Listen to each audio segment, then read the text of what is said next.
কেইখনি পতাকা নীল আকাশত উৰাৰ লগে লগে আমি কোৰাছৰ দিশে আগবাঢ়ি। নমস্কাৰ, দীপক গড়গাঁও ইউটিউব চেনেললৈ আপোনালোকক স্বাগতম জনালোঁ। আজিৰে পৰা 29 তাৰিখলৈকে হাঁহচৰা কুজিবালি ৰংগমঞ্চত আজিৰে পৰা অসম নাট্য সন্মিলনৰ দ্বাৰা পূৰ্ণাংগ নাট প্ৰতিযোগিতা আৰম্ভ হৈছে। আজিৰে পৰা উখল মাখল পৰিৱেশ হৈছে। পুৱাৰে পৰা পতাকা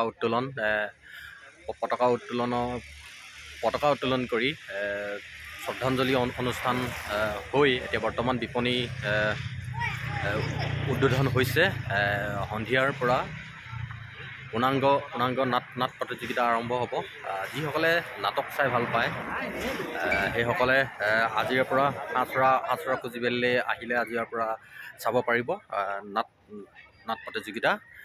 ধন্যবাদ, চাই থাককচোন। মই আপোনালোকক দেখুৱাই আছোঁ আজিৰ পুৱাৰে পৰা যি অনুষ্ঠান আৰম্ভ হৈছে মই আপোনালোকক দেখুৱাই আছোঁ, চাই থাকক।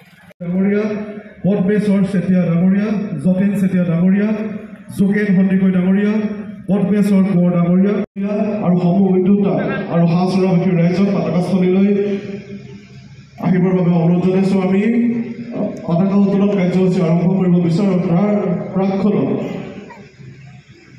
সৌমাৰপীঠ মণ্ডল, অসম নাট্য সন্মিলন সৌমাৰপীঠ মণ্ডলৰ হৈ হাঁহচৰা শাখাৰ তৰফৰ পৰা আৰু আৰোহণ মহিলা সমাজৰ সহযোগিতা আমি প্ৰতিগৰাকী উত্তোলন হাঁহচৰাৰ দাঁতিকাষৰীয়া অঞ্চল আৰু হাঁহচৰাৰ সমাজ সচেতক ব্যক্তিৰ দ্বাৰা আজিৰ এই পবিত্ৰ ক্ষণত 63 সংখ্যক সৌমাৰপীঠ মণ্ডলৰ মধ্যকালীন অধিৱেশনৰ 63খনি পতাকা আমি উত্তোলন কৰিবৰ বাবে সঁচাকৈ সৌভাগ্যৱান বুলি আমি অনুভৱ কৰিছোঁ। আপোনালোকৰ উপস্থিতিয়ে এই অনুষ্ঠানটোৰ কষ্ট যথেষ্ট বৃদ্ধি কৰিছে বুলি আমি হৃদয়ংগম কৰিছোঁ।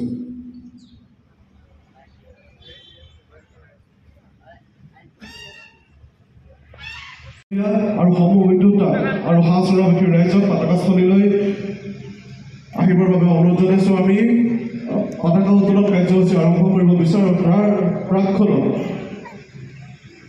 সৌমাৰপীঠ মণ্ডল, অসম নাট্য সন্মিলন সৌমাৰপীঠ মণ্ডলৰ হৈ হাঁহচৰা শাখাৰ তৰফৰ পৰা আৰু আৰোহণ মহিলা সমাজৰ সহযোগিতা আমি প্ৰতিগৰাকী উত্তোলন